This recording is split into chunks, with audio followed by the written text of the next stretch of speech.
boys and girls, as we've started to see some people finish theirs, there's just a few things I want to point out to you. First of all, on the table, you're going to see that we have two different sizes of Sharpie. There's one that kind of has this rounded top, and then there's one that clearly has almost like a bullseye, has a clear circle.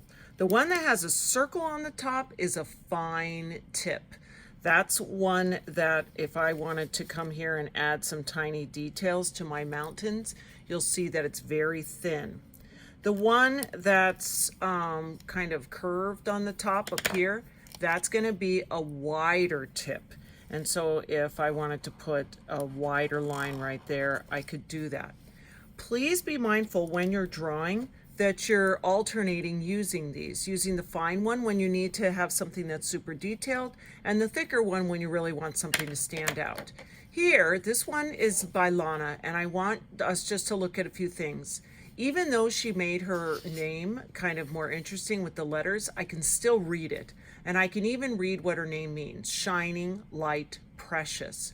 So right there, that's a great thing. I can also see that in her drawing, she's used a mixture of the fine lines and the thicker ones. Here's another one. I can clearly see the name, I can clearly see what it means, and I can see that they alternated different sizes. You'll see that because the little pieces of paper were quite small when they started, that even though it says Defender of Man, Marco, it's kind of hard to read. The one way they could have gotten around that is by using a narrow tip Sharpie. Here is someone that hasn't even started yet, and I can already tell that the little pieces of paper on the bottom of their jar are pretty small.